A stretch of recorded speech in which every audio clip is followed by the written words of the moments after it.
Halo, assalamualaikum warahmatullahi wabarakatuh. Perkenalkan, sebelumnya nama saya Arya Ahmad dari DKV, jurusan DKV semester 24 ya, kelas malam teman-teman.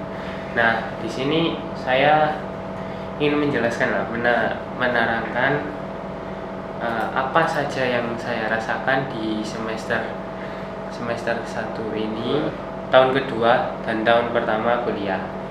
Nah, di sini sebelumnya ini tugas LKMM Pratd 2025 ya teman-teman. Nah, tanpa lama langsung saya jelaskan aja. Di tahun pertama teman-teman ada untuk akademik saya tidak mengecewakan, alhamdulillah, dan mendapatkan IPK yang bagus lah. Tapi semester ini saya terus memperjuangkan dan belajar. Saya tidak mau belajar saya cukup di situ. Mungkin saya lebih meluangkan waktu saya lagi. Terus ada beberapa kenyataannya ya. Ada nilai mata kuliah yang di posisi kritis menurut saya sangat kurang di semester ini, di semester 1 dan 2 ya, tahun pertama. Di situ ada beberapa mata kuliah yang tidak terlalu saya menguasai di semester ini, merasa kebingungan dalam pengerjaannya. Nah, mungkin saya sendiri kurang menguasai ya, kurang dekat gitu dengan mata kuliahnya. Contoh, saya kurang dekat dengan bidang gambar manual. Nah, itu mungkin contohnya. Usaha saya belajar lebih sering lagi setelah saya pulang kerja, sebisa mungkin ya meluangkan waktu saya, meskipun kadang lembur teman-teman. Saya sebisa mungkin lah, kalau nggak capek nggak pengen istirahat dulu, saya meluangkan waktu saya dan mungkin belajarnya mungkin kalau lembur ya, atau waktu mepet mau kuliah, saya mungkin buka laptop aja, buka HP saja, mungkin lihat karya-karya yang bagus, inovatif, mungkin saya bisa jadi referensi saya buat karya. Ataupun saya buka software, buka laptop. Nah, itu belajar desain, Nah, untuk tahun pertama, resikonya yang mungkin saya rasakan ya, awal-awal kuliah itu cukup berat teman-teman, karena saya di satu sisi kuliah juga sambil kerja saya dari pagi, mungkin mulai start ya jam 7 sampai jam kurang lebih, kalau nggak jam 4 jam 5 baru selesai. Nah, resikonya kuliah DKV ini tadi ya, tidur hanya mungkin bisa 2 jam ataupun kurang, karena di satu sisi juga mikir kuliah, mikir kerja juga, dan juga kadang mungkin dulu pas awal masuk 1 minggu lah, ibaratkan 1 minggu nih, saya itu nggak tidur sama sekali, karena kan kuliah pulang mungkin jam 11-12 ya teman-teman ya. Nah, itu saya melanjutkan kerjaan kuliah sampai kan asik-asik kerjakan ya, tiba-tiba itu udah pagi aja, terus lanjut kerja itu nggak tidur, lanjut kuliah lagi. Itu pernah teman-teman, itu pernah satu sisi itu sering sakit-sakitan, kurang enak badan. Itu yang sering saya alami waktu awal-awal. Terus tantangan dalam kreativitas di kafe ya, itu membutuhkan kreativitas tinggi, tapi sambil kuliah dan bisa menguras energi. Nah, satu sisi itu karena kuliah sambil kerja ya, kita ibaratkan itu sudah habis energinya sama tenaganya di kerja, sedangkan kita malam-malam itu harus mikir lagi, habiskan energi lagi, menghabiskan tenaga lagi buat kuliah sampai jam 9, jam 10 baru selesai, terus mungkin ngobrol sama teman-teman, akhirnya pulang jam 12-an ya. Terus kalau resikonya lagi, kalau tidak mengerjakan tugas, kan mata kuliahnya kurang di situ, bisa ngulang teman-teman. Nah, konsekuensinya jadi, terus lanjut aja sisi positifnya teman-teman. Kalau kuliah sambil kerja, kuliah DKV sambil kerja itu lebih menggunakan skala prioritas, ini mengasah kreativitas dengan tantangan nyata. Nah, kita itu ibaratkan sudah kerja, nah kita di lapangan juga tahu cara mengelolanya, ibaratkan cara mainnya. Terus kita juga dibekali dengan bidang di mata kuliah tersebut, maksudnya kita teori dan prakteknya itu ada teman-teman. Nah itu, terus mengasah kreativitas dengan tantangan nyata, itu tadi ya, mengenal lebih banyak orang baik di dunia kerja, mampu perkuliahan. Jadi gini teman, saya kan kuliah malam. Nah itu saya juga menemukan teman-teman yang juga ada juga bekerja di dunia DKV ini, mirip-mirip misalnya di percetakan ataupun lainnya.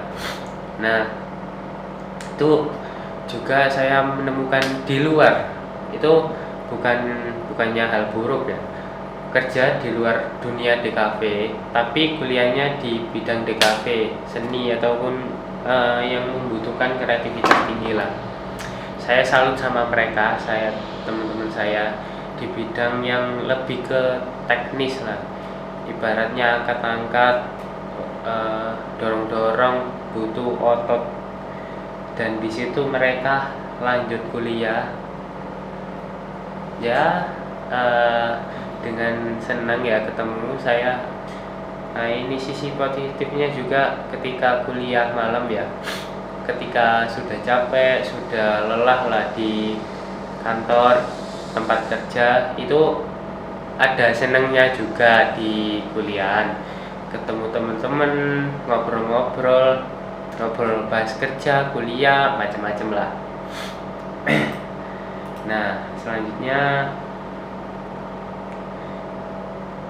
ini pengalaman kerja yang bisa menjadi nilai tambahan di dunia profesional. Nah menurut saya kan kuliah sambil kerja. Nah kerja saya juga bisa, kalau kuliah ya, bisa meningkatkan skill kerja saya dalam bidang tertentu, mungkin kan bidang kreatif. Nah di situ kita dapat poin plusnya itu, kita nggak melulu monoton kerja yang gitu-gitu terus, maksudnya kita punya pengembangan skill di kuliah tersebut teman-teman. Jadi kita ibaratkan nambah skill-skillnya di kuliah, kita langsung praktekkan di tempat kerja juga. Kalau bisa ini digunakan teman-teman buat yang mungkin setelah lulus kuliah pindah tempat kerja yang lebih proper ya buat kalian, itu juga bisa. Sisi negatifnya ini kuliah di kafe sambil kerja yang menurut saya, keteteran tugas kuliah dan kerja. Nah itu mungkin di tahun awal saya sangat keteteran di hal tersebut ya, karena tiba-tiba saya ini kan sudah ini baru lulus kuliah. Saya ingin coba lah gimana rasanya kuliah dan sambil kerja. Nah itu awal-awal lumayan keteteran teman-teman, karena satu sisi kan pagi sampai sore repot, sedangkan malam biasanya waktu orang istirahat, waktu orang santai-santai, merefresh otak lagi. Nah di situ ada kuliah yang benar-benar mengasah otak lagi. Nah itu menurut saya di tahun pertama perkuliahan. Nah ini tahun kedua ya. Langsung sikat aja, nggak perlu berlama-lama. Oke. Tahun pertama akademik yang tidak mengecewakan. Saya ingin mengatur waktu saya yang sangat padat sehingga tidak keteteran pada tahun kemarin. Nah, keinginan saya untuk tahun kedua ini, saya lebih pintar memanajemen waktu sehingga saya tidak keteteran dalam tugas kuliah maupun kerja. Saya berharap semester ini tidak ada mata kuliah yang mengulang. Nah, itu menurut saya mata kuliah yang mengulang ya jangan sampai, karena buang-buang uang, waktu dan tenaga fisik lain-lainnya. Untuk ini sasaran saya berharap tidak ada mata kuliah yang mengulang. Nah terus resiko. Nah resikonya di tahun kedua ini teman-teman masih kurang lebih sama lah, tidur hanya bisa 2 jam atau kurang dari itu, kelelahan fisik, burnout, kualitas akademik yang menurun, karena yaitu kita itu ibaratnya sudah kelelahan di pagi sampai sore, terus kita lanjut itu berangkat nyampe kuliah, mikir lagi, kasih beban lagi untuk mikir lagi. Nah terus ini